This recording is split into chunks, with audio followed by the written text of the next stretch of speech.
Dieva žēlastības dienā sveicinu jūs, cienījamie radioklausītāji un skatītāji raidījumā, ja mani ļaudis. Pie mikrofona Talvalds Talbergs, un šodien kopā ar mani studijā ir Krievu vasaras svētku draudzes atklāsmi mācītājs Andris Opengames. Esiet sveicināti. Un apustuliskās draudzes Platones kristiešu centrs mācītājs Arnis Sīlis. Sveicināti.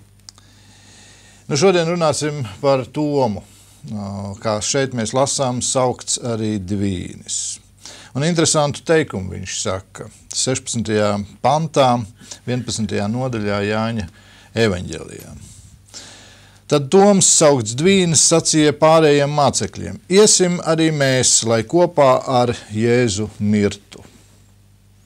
Kur tā pēkšņi? Kontekstā mēs saprotam, ka mācekļi satraucās par to, ka Jēzus sacīja: mums ir jāiet, jo Lācars ir miris. Viņš visu laiku tur sacīja, ka Lācars ir aizmidzis, un tur dzirdēja, ka Lācars ir slims, un varbūt tā. Un Lācars atradās tajā vietā, kur pat atcerēsimies atpakaļ Jēzu gandrīz nomētāja ar akmeņiem. Kas? Farizeji nomētāja, bija jau sanesuši akmeņus. Pie tam kur? Templī. Labi, viņi templī nenes, tur patās pie tempļa. Un tagad jāiet ir atkal uz to vietu, kur tev draud briesmas. Skaidrs, tas jau nav gads aizritējis, tur pāris dienas un šis satraukums, un Toms saka, tad labi. Bet ziniet, vai jums tas nav interesanti, ka, ja mēs paskatāmies pēc tam, faktiski Toms arī ir, kā mēs viņu saukt, neticīgais, ne tikai Dvīnis. Un ko šeit Toms ir gatavs iet, tad iesim mēs arī mirti. Ja viņš to saka tikai tā, humoru pēc. Es pirmkārt domāju, ka pēc tā, kad Jēzus pateica, mēs augstāk lasam, ka Lācars ir miris. Un burtiski tur pāris sekundes, un uzreiz, tas emocionāls viņš arī bija. Toms, un viņš reiz saka, iesim un mēs arī mirsim. Es kaut kā šī raksturvietā arī saskatu priekš mums kaut kādu mācību, kad kāds nomirst, mēs dzirdam to vēsti. Es tā domāju, tādas divas lietas, ko es gribētu pateikt visiem klausītājiem, arī jums, brāļi, ka ļoti jābūt uzmanīgiem tad, kad kāds nomirst, ko mēs runājam. Ko mēs apliecinām ar savu muti, kas tanīs bēdās. Varbūt Tomam te bija tā kā līdzjūtība, iesim mēs arī mirsim līdz ar viņu, līdzjūtībā būsim ar viņu kopā. Nē, te jau viņš vairāk saka, mirsim ar Jēzu kopā. Nē, Krievu bībelē rakstīts ar mazo burtu. Ar mazo? Ar mazo burtu. Un mums ir ar lielo. Jā, nezinu, es kaut kā speciāli to izskatīju, līdz ar viņu. Labi, bet tāda lieta, kamēr Tālvalds skatās, tātad, ko esmu... Ar mazo, jā. Tātad, kāda lieta ir? Bieži vien cilvēki, kad nomirs kāds, viņi kliedz tādus vārdus. Atgriezies pie manis, neatstāj mani, atgriezies. Ja es gribu tevi iet līdzi. Jā, es šeit negribu palikt. Jā. Man te vairs nav ko darīt. Jā, tas ir... Ir tāda bīstamība, ka ļaunais ceļš, ja neticīgie sāk kliegt, un ļaunais var sāk apmānīt. Viņš var nākt viņus mocīt sapņos, vai kaut kas tā kā viņi jutīs, ka viņš ir atgriezies. Un par tādiem cilvēkiem esmu dzirdējis, ka ir necik liecības bijuši, ka lūguši par atbrīvošanu. Ko tu teici? Es kliedzu, tanī brīdī atgriezies. Un protams, viņš neatgriežas, bet atgriežas kāds cits, lai apmānītu viņu. Otrais moments, mēs tādos brīžos arī, kad cilvēks, kad nomirst, mēs domājam, tagad es redzu Dievu, viņu spēku un varenību, tā mēs viņu neglabāsim, būsim kopā ar viņu un mēs lūgsim, un lai viņš augšām ceļās. Katrs radinieks mīlot savu tuvāko ceļu, ka tāda ticība tavā sirdī ir, nevar būt jālūdz, Dievs spējīgs viņu augšām celt. Un tad tas pirmais spārts un tā pirmā lūkšana un kliekšana, bet arī tanī jābūt ļoti uzmanīgiem ceļš, ja mēs tādā kā ticībā, es ticu, ka notiks, vēl tur kādu mācītāju paaicināsim, lai viņš palūdz, viņš tiešām augšām celsies. Piezvan vēl uz rādiem. Jā, un kas notiek? Piedaudzība notiek. Piedaudzība. Man ir atklāsme. Kāda tev atklāsme? Esi uzmanīgs ar to, ka tu kaut ko apliecini. Varbūt klusībā lūdzu, ja? Ja Dieva plānā ir tā, lai viņš augšām celsies, ja? Bet tā, lai nenotiek kaut kāds tāds kārdinājums un nesmuku tādu lietu. Tā varētu domāt tiešām, ka ar nāvi, tikko par nāvi runa, un varētu tā teikt, iesim kopā ar viņu mirtu, bet ja mēs ņemtu vērā vēl to, tā vieta, kur Jēzus ar mācekļiem saņēma informāciju par to, ka Lācars ir slims, tā lieta vēlāk te varam izsecināt apmēram dienas gājumā prom no tās vietas. Un viņi zināja to, ka tā vieta, atkal, kur Lācars ir miris, ir tikai 3 kilometrus no Jeruzālemes. Un Jeruzāleme tā ir tā vieta, kur nevienreiz vien tika draudēts, un es domāju, nu jau mācekļiem arī bija skaidrs, ka tā ir tas ir riskants pasākums, un tā ir riskanta vieta. Un varētu būt tā, ka te ir izteikts ar to iesim kopā ar viņu mirt, gatavība uzņemties risku, iet un darīt, jo Lācars ir miris, viņš ir mūsu draugs, atbalstītājs, Marta, Marija un tam līdzīgi. Tā. Jā, nu tāpat laikā man tas tomēr arī pārsteidz. Un es piekrītu, Andra, tev, ka faktiski tas ir neapdomīgi vārdi izteikti, jo es domāju, ka tik viegli neviens neteiks. Iedomāsimies, mēs tā loģiski. Vienalga, cik tūs cilvēks. Un ja viņš ir miris tur kaut vai 2 stundu brauciena attālumā, tad mēs neteiksim, labi, brauksim. Brāļi, redz, kur mēs tagad trietā. Brauksim ar viņu kopā mirt. Taču nē. Un baigi, man liekas, ka ļoti mums jābūt kristiešiem ļoti uzmanīgiem. Citreiz bērēs cilvēki tur smējās, ka beidz, viņš nomira, nekas tur un tā. Tur nav ko tev pārdzīvot un ar tādu smaidu pie cilvēka pieeja. Man liekas, ka tā jābūt ir līdzjūtība. Vai bērns nomira, nekas, Dievs dos citu. Arī neapdomīgi vārdi. Kaut kādā tādā, it kā mēs domājam, varbūt ar to tā kā uzmundrināt cilvēku, bet es domāju, ka jābūt kaut kādai līdzjūtībai. Bet es tomēr vēl mazliet to savu to variantu. Ja? Es nesaku tā ir un tā. Ja mēs ņemam vērā sarunu valodu, tad, piemēram, liela tauta. Ir viena liela tauta, kas dusmās saka vārdus, nopietni nedomā. I'll kill you. Bet viņi tā nedomā. Sarunu valodā, jā. Šeit arī, es domāju, austrumnieki, viņi arī tādi, ka viņi var runāt, viņi var pateikt kaut ko tādu, kas ir, teiksim, tur ir kāda doma iekšā, bet nav obligāti burtiska. Bet tu ļoti labi piemēru to teici, es tev nokaušu, ja es tev nosītīšu, ja viss vienalga. Tur jābūt arī ļoti uzmanīgiem. Tieši tā. Mēs nedrīkstam tā kaut tu. Un tad jau mēs pasakām šo kaut tu. Paskatieties, kā mēs viņu rakstam gramatiski. Kaut vispirms.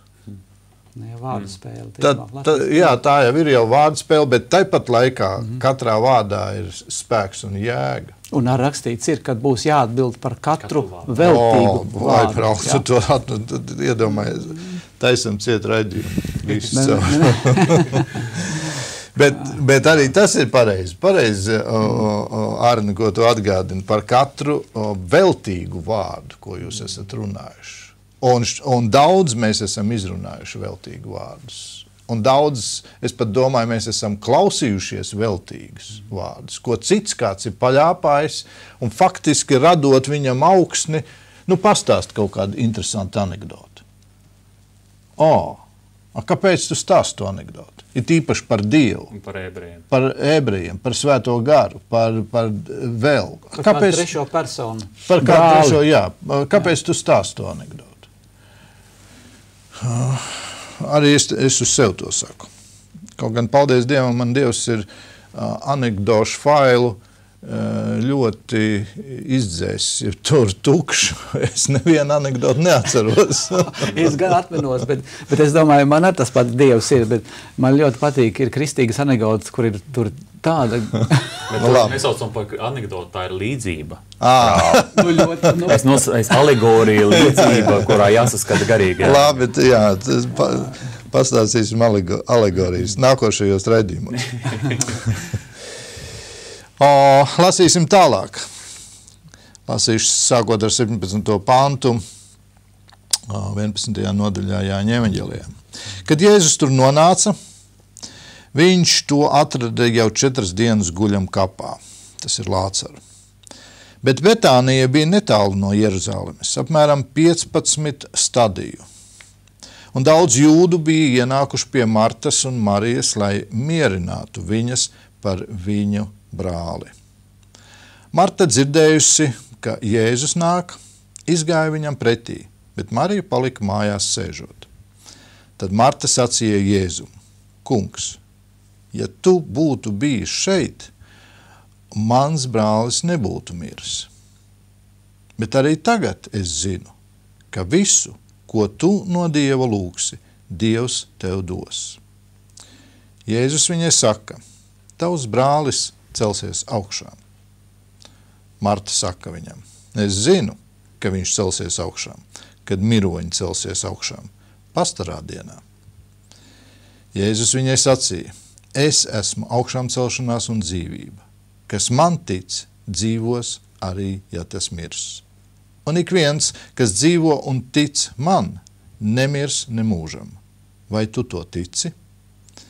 Viņa saka: Jā, kungs, es ticu, ka tu esi Kristus, Dieva dēls, kam jānāk pasaulē.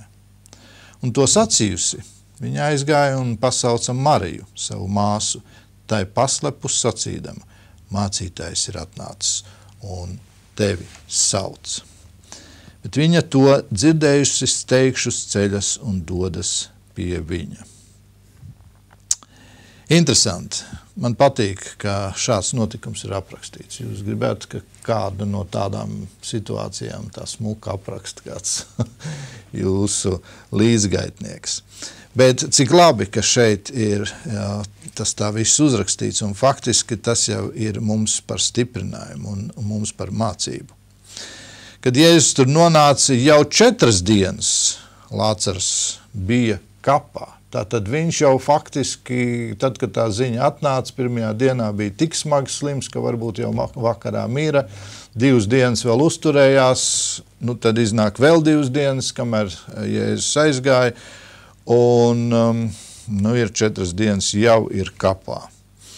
Un tad notiek šī brīnišķīgā saruna Martai ar Jēzu. Ja tu būtu bijis šeit, cik daudzkārt, es domāju, mēs arī tā domājam: Kungs, ja tu to zinātu, Kungs, ja tu to būtu dzirdējis, Kungs, ja tu to būtu redzējis, Kungs, ja tu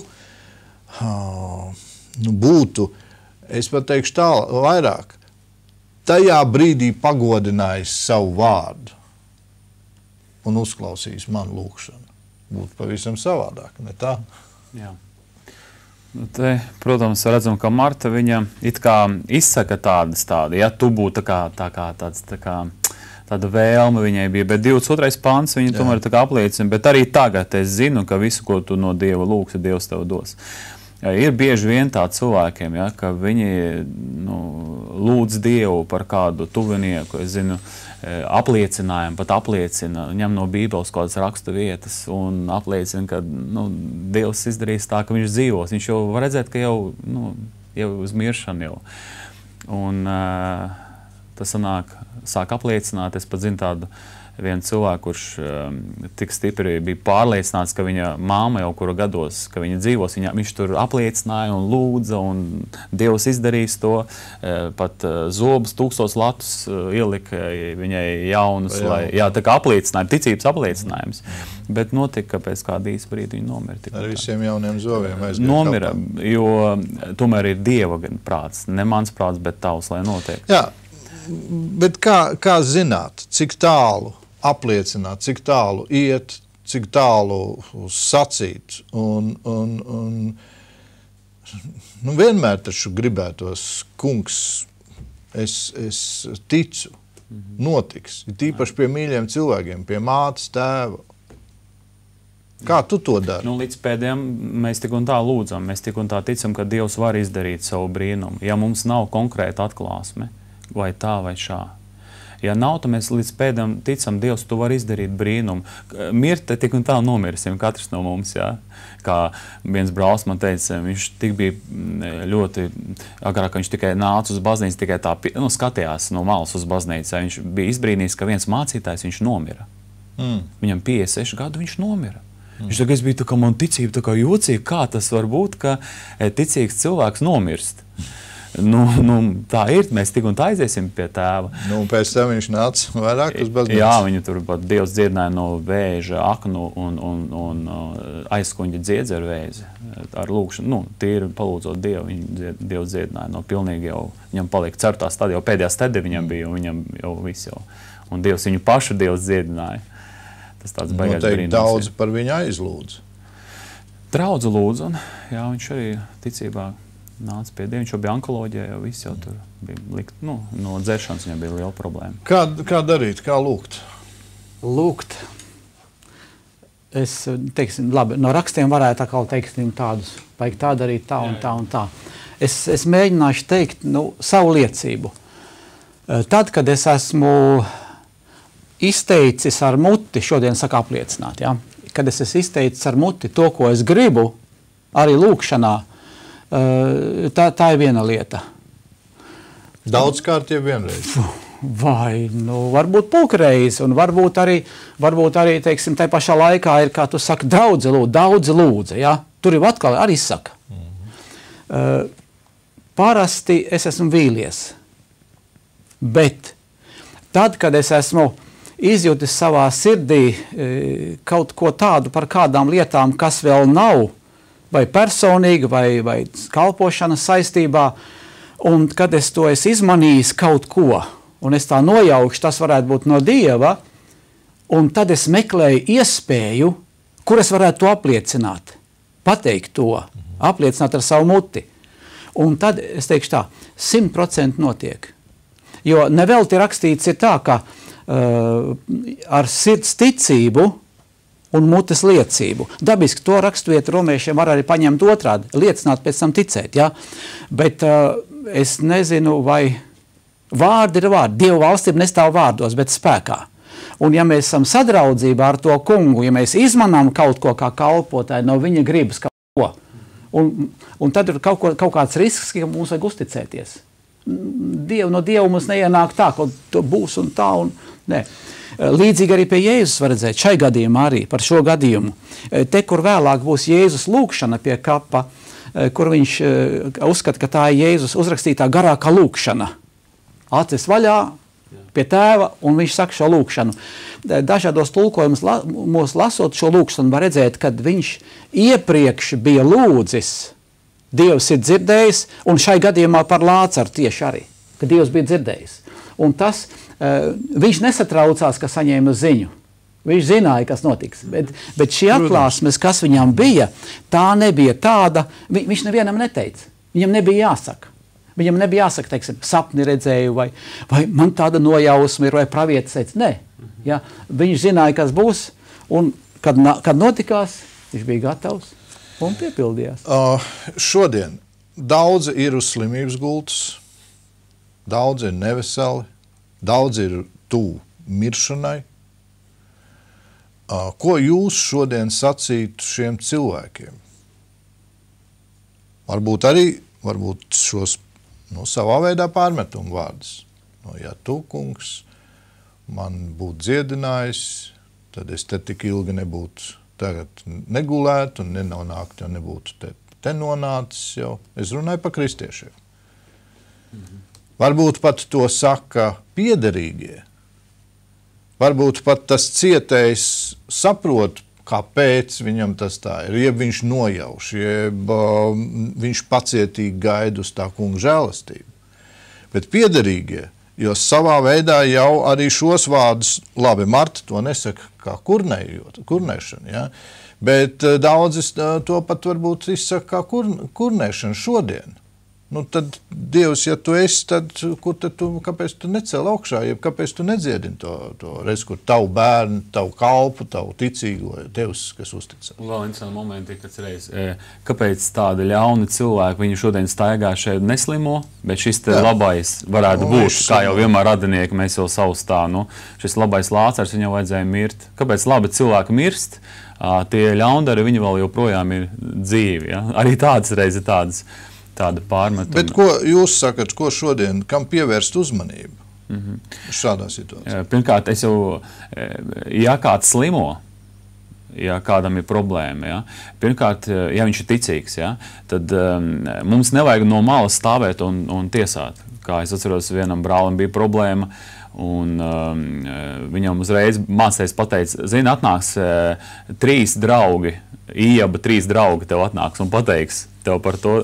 Kad mācējs atnāca, ka viņam tā problēma tur notiek, viņš saka, klausies, ne 3, bet 5 atnāks. Man uzreiz bija klāt tas tev par to.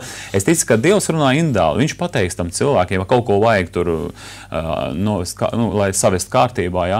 Bet mums no malas, kas jābūt? Mums vajag lūgt par to cilvēku, mums vajag viņu uzmundrināt, ja?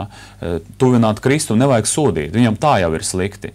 Ja viņš ir neticīgs cilvēks, tad ļoti svarīgi, lai mēs nerunājam, kā es zinu, viens brālis, viņš gāja pie viens māsas, kurai vīrs bija agrāk lidotājs, viņš tagad ir neredzīgs.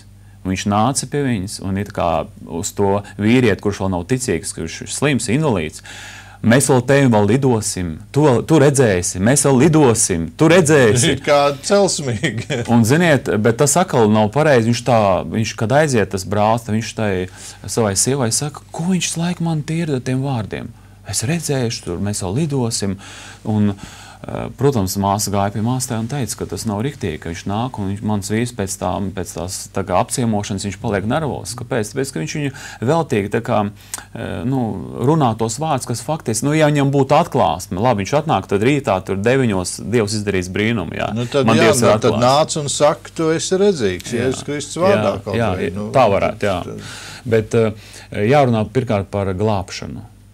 Dievs tev nevēl atvedis, tagad viņas sirds ir mīgs, tagad ir sevišķi cilvēks, kad viņš ir uz nāves gults, viņš sevišķi domā, viņš nedomājas par Mercedešiem, par mājām. Jā, viņš domā par to, ka viņam būs jāstājas Dievu priekšā. Un kāds viņam attiecības ar viņu. Un tagad tā augsne ir ļoti laba. Mums tas brīdis, es pat dzirdējis esmu, ka cilvēks it kā jau ir komā, jā, bet viņš kaut kādā pāri minūtēm viņš pamožās. Jā, viņš ir ārējā komā, bet mēs jau nezinām, ko gars un dvēseles. Jā, arī cerēs viņš dzird, bet arī cerēs moments, ka viņš atver acis un tā kā kaut kāds minūtes ir. Dievs to pierod, lai tādā momentā mēs nerunātu kaut ko tur tādu tukšu, bet mēs runātu to, ka kādas attiecības tev ar Kristu, vai tu esi gatavs satikties ar Jēzu Kristu. Vai piederīgiem varbūt vajadzētu aizlūgt par to savu tuvinieku un tieši lūgt, kungs piedod viņa varbūt pat neapzinātos grēkus. Es domāju, dažādi var lūgt un brīvi, kā tas ir sirdī, un iespējams, ka tuvinieki arī labāk pazīst to cilvēku. Kaut gan dažkārt tuvinieki, ja tur ir kāds, teiksim, kā to sacīts par to pravieti, kas savā mājā netiek cienīts.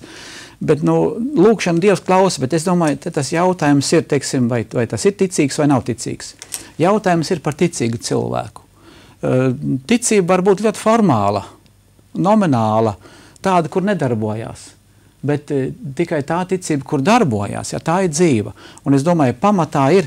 Dod uzreiz skaidrojumu, lai saprastu ticību, kur ir nedarbojās, un ticību, kur ir darbojās. Jā. Atšķirības. Es teiktu tā, ticība, kur darbojās, ir tāda, ka pamatā cilvēkam personai ir sadraudzība ar to kungu. Nav tikai tas, kad es ticu, vispār, kad ir, es eju, es piederu, vai dodu, vai vēl kaut ko, bet ja ir šī sadraudzība ar to kungu, ka viņš var, Dievs nav uz jūs, viņš ir uz tu, ka tu viņam atklāji, teiksim, runā un atklāji absolūti visu. Nav noslēpums, ka mums arī savā laulības dzīvē ir lietas, kuras, es teiksim, kā vīrs saku, nevienmēr es visu uzreiz varu pateikt sievai. Man vajag zināt, ko, kā, un tad es to saku, ja? Bet ar to kungu tā sadraudzība būtu tāda, kad es jebko, pilnīgi ko. Bet tu sacīji ticīgs un iet un dod un dara, bet vai bez ticības var dot? Dievam nevar patikt. Var dot, visu ko var darīt. Var dot. Ko tad var dot? Un var iet arī uz baznīcu bez ticības. Nu, cilvēki taču iet. Nav aizliegts, ja? Visiem durvis ir vaļā. Bet jautājums ir, redz, pa baznīcas durvīm iet, bet kā būs ar tām durvīm, kur mēs ar to kungu tiksimies, ja? Tur, diemžēl, Jēzus sacīja, viņš sacīja, kad tajā dienā pie tām durvīm tur teiks, es jūs nepazīstu, un uzskaitīs, ja? Tā kā tās, citu, tie arī bija darījuši ļoti daudz. Tad, kad, teiksim, cilvēks ir slims, ir tā, kāpēc es to varbūt tagad pieminu, man pagājušo nedēļu pirmdien arī bija tāda, es jokodamies saku, redz, man arī patīk anekdota, jokodamies saku, es biju pie šuvēja, pie ķirurga, ja, man šuva kaut ko, kas tur nebija tā kā vajag un sašuva un tā. Un tad, kad es lūdzu un es uzticos un tā, un es savā prātā sagaidīju, kad ar mani būs viss ļoti veiksmīgi. Nu kā, es taču uz to kungu ticu, lūdzu, starp citu, es pat tik gudrs esmu, ka zinu teikt citiem un palīdz Dievs, lai viņš arī tās ārstu rokas svētī un lai nu viss tur tā labi izdodās, bet man bija komplikācijām. Tev aizmirs kaut ko? Nē, man liekas, šķēres nauda nekas nav, bet ne tā. Bet, ja tu tā jautā, es varētu tieši teikt, acīm redzot, narkoze sajauca visu man organismu ritmus. Un man vajadzēja, es netiku mājās, līdz ko sāk kājas, es jūtu, es kustos, ja? Es nebiju droši. Man aizved uz slimnicu, uz palātu ielika, vēl nākošā dienā un tā tālāk un tā tālāk. Un tad pēc tam laukā bija vēl izrādās, vēl ir. Bet zini, pat tu šobrīd, kad to stāsti, es izjūtu, daudzi pat saka tā, ko Arnis Sīlis, apustuliskās draudzes mācītājs, vispār iet uz operāciju, vispār iet zem kaut kādas narkozes, vai tad draudze nevarētu lūgt un tev tur viss notiek bez narkozes? Nenotiek, tāpēc, ka kāds lūdz vai ka pat daudzi lūdz. Ar Lācaru notika tāpēc, kad tur bija Dieva nodoms, kas Jēzum bija zināms iepriekš, lai ticētu, ka viņš ir ne tikai Jēzus no Nacaretes, ne tikai Mesija, Kristus, teiksim, Dieva dēls, bet ka viņš ir Dievs. Un šo te pēdējo stadiju vajadzēja arī Martai un Marijai un tiem cilvēkiem. Bet es ļoti priecīgs esmu par to, kad tad, kad man ievietoja tajā slimnicā, ja, tad nerunot par savām izjūtām visādām, kas, protams, bija negatīvas, ja, man ievietoja palātā, šai pašā palātā bija kāda mācītāja brālis, kurš ir diezgan, sapcīt, vasaras vai draudzē latvieši, kurš ir tā, ja, un mēs ar viņu tur bijām, jāsaka, visu vakaru, visu nakti. Tu tev teic, Arnis. Tā, nākošajā dienā dakteris atnāk, un jau viņam tur bija dežūra atkal, un viņš man saka, kas un kā un ko, un viņš man iesāk ar to, viņš saka, jūs esat šai palātā. Vai jūs negribējāt tajā citā palātā, tur jūs radinieks ir? Es saku, vai te tā var izvēlēties? Labprāt, viņš dod rīkojumu, vēl to dienu vēl bija ar savu radinieku, no sievas puses tur vēl iekšā, un tā kā... Viņš arī bija tā, nu tā. Nē, viņš ir par, ja? Tā klausies, jūs tur divi ticīgie, jau trīs jau bijāt, jau mācītāji brālis, tavs radinieks, tu pilns slimnīca. Vai. Bet labi, ļoti labs reāla situācija, un es negribu steigties uz priekšu, jo tā reālā situācija ir, tad lūdzu saka skaidru un gaišu, ko darīt, jo tie pārbaudījumi, nu kā es saku, tie ir pārbaudījumi. Tieši tā, izaicinājumi. Izaicinājumi. Jā, citreiz arī tas ir kā grēka sekas. Bet vai vienmēr tas ir kā grēka sekas? Mēs zinām pēc rakstiem, ka nevienmēr. Un tad, protams, tam pašam cilvēkam, kurš ir šajā situācijā, ir jāiet cauri gan jāizanalizē, ko es esmu darījis, ko es esmu runājis, kādas ir manas attiecības ar Dievu. Tieši tā. Un tad tālāk kungs, jau ir viss ir nožēlots, viss, ko var saistīt, tas ir sasiets, kaut kur padzīts, viss vienalga. Es to nesaku ar humoru, bet brīžiem ir ar humoru. Dzen projām, ko nevajag dzīt, ja nemaz tur nekā nav ko dzīt. Un nemaz nezinu, uz kurien dzīt projām. Bet labi, ir visi sasiets, aizdzīts, visi projām. Un vienalga stāv uz vietas, nekas nenotiek. Un tad Dievs, varbūt, ka tu pavisam savādākā veidā. Un vienmēr man ir bijis jāskatās visi šie gadījumi. Un viņi ir ļoti daudzi Bībelē. Bet raksturīgākais kaut vai jau mums pieminētais Ījabs. Viņš tajā brīdī neko nezināja par to, kas ar viņu notiek. Augoņi, tā, ka ar skrāpi kasa. Ziņojums pirmais, bērni ir noslapkavot, nākošais māja visa ir izdevuma vispār nodedzināt, nekā nav.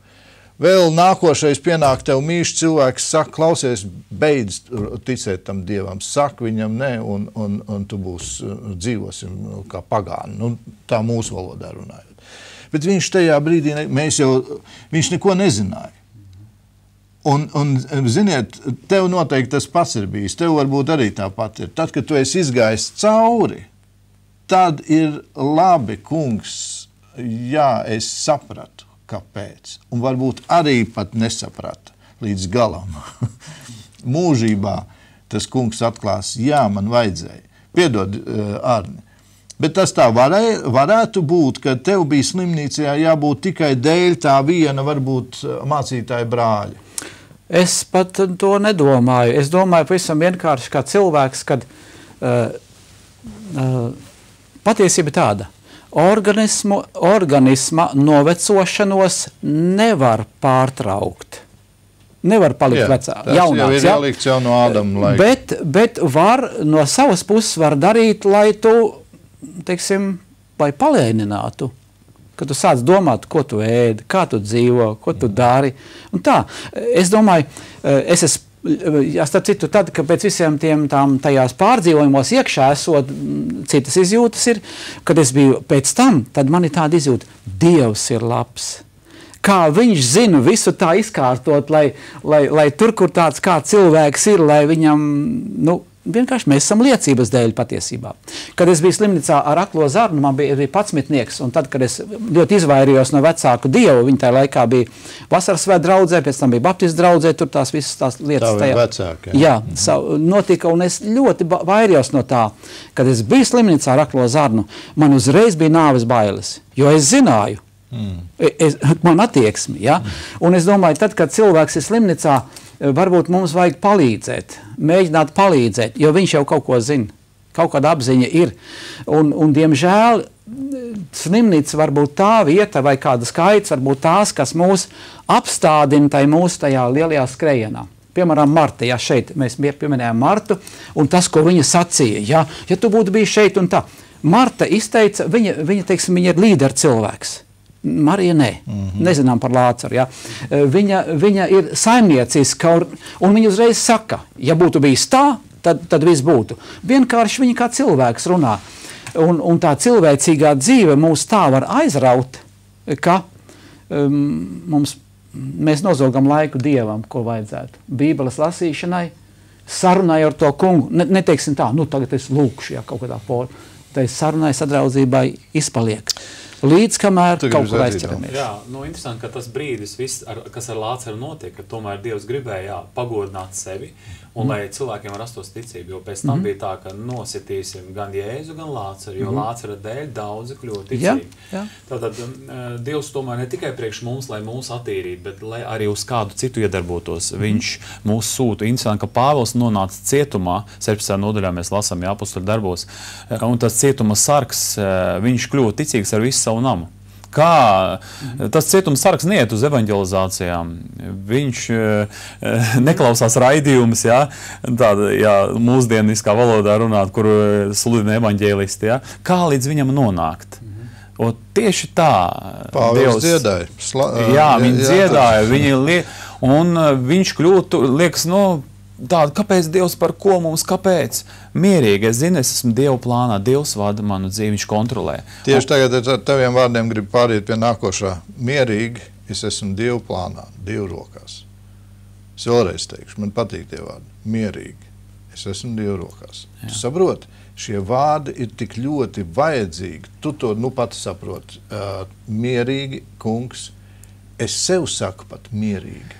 Jā. Es esmu tavās rokās, vienalga ar kādām. Jā, redzi, kas ir mums daudziem ticīgiem. Viss ir labi, Dievs ir. Jā. Nē, Dievs ir, viss ir labi.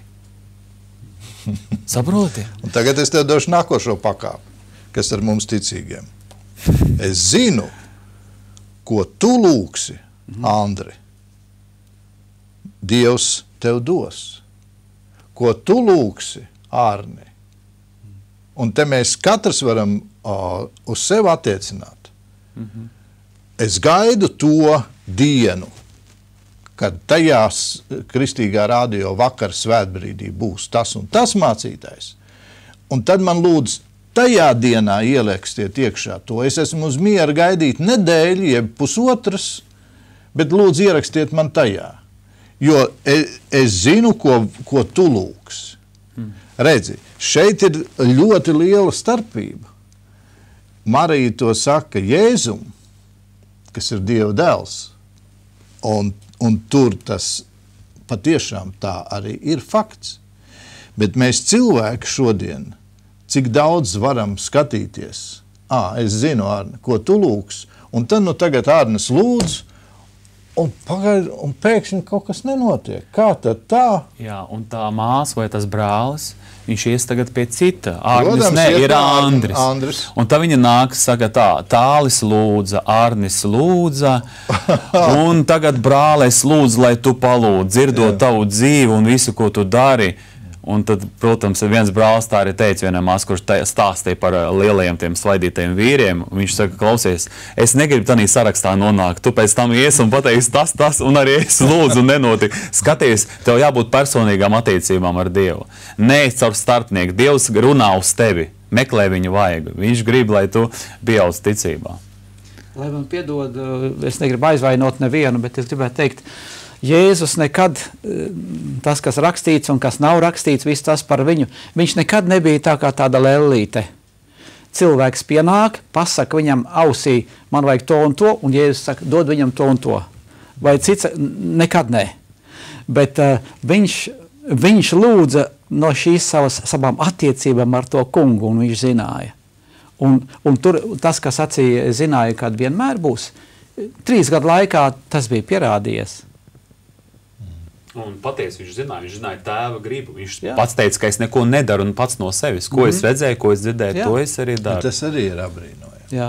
Un te atkal mums ir jāapstājās. Un jūs jau, brāļi, abi pieminējāt tieši to faktu, ka mēs ļoti daudzkārt tendenciozi lūdzam, tendenciozi izsakam pravietojums, tendenciozi izsakam vārdus, tendenciozi izsakam apsolījumus par otru cilvēku, to, ko jau tu sacīji, mēs lidosim. Un tu vēl pie stūras būs. Te ir jāsaprot, es pilnīgi esmu pār to, ja tas kungs atklāja un saka jā un āmen. Tas tad tā arī notiks. Jā. Šīs nodaļas beigās mēs lasīsim par to šajā raidījumā noteikti, es domāju, nākošajos raidījumos, kur augstais pravietis Kajaf, priesteris, paldies, augstais priesteris Kajafe sacīja ļoti smagus vārdus, faktiski gribētos teikt, aizveries tu, vecais priesteri. Bet Dievu kontekstā tas mums tiek pateikts, viņš to saka kā pravietojumu pat. Pat tāda situācija var notikt, bet mums ir ļoti, ļoti jābūt uzmanīgiem ar to, ko mēs viens par otru sakam un arī, ko mēs lūdzam. Jo pilnīgi piekrīt, gribētos tūlīt un tagad. Tūlīt un tagad. Un interesanti, man dzīvē ir bijušas 2 situācijas, kur es atceros tūlīt un tagad. un tas kungs uzklausīja. Un fantastiski, slava Dievam. Un man ir bijušas dzīvē situācijas, kur es tinu bindi vaļā, draudzē, kā jau jūs minējāt, ticības apstiprināšanai, tūlīt un tagad, un savāc visu to bindu un gāja ārā, un nekas nenotika. Bet notika. Tas kungs dziedināja. Bet viņš dziedināja pēc, man liekas, kādu 2-3 mēnešu. Jā, bija jāiet uz slimnīcu, pamēģināja pat dažas visādas operācijas, un nekas nelīdzēja. Ar visām operācijām nekas nelīdzēja. Tas kungs dziedināja, bet tikai pēc 2-3 mēnešiem. Un man ir jautājums liels, kungs, kāpēc? Bet es taču ticīgs, es taču tavu darbu daru. Un kāpēc tu neuzklausi manu lūgšanu? Kungs, tu taču zini, ka es jau esmu, vismaz tos, ko es tagad uzreiz atminos grēkus, nožēlojis. Bet nē, un ir tas laiks, kas tev ir jāiziet cauri. Un man ir bijis vairāk kārtīgi, vairums ir tā, ka man ir jāiet tam periodam, nosauksim tā, jeb tam jāiet ir cauri. Un es varu jā un āmari piekrist, brāļi, viņš ir ar mani. Tāli esi mierīgs. Viņš ir ar mani. To es saku jums, brāļi. Arī tu, Arni, esi mierīgs. Vienalga, ja tev būs jāiet vēlreiz, tur kaut kas jādara.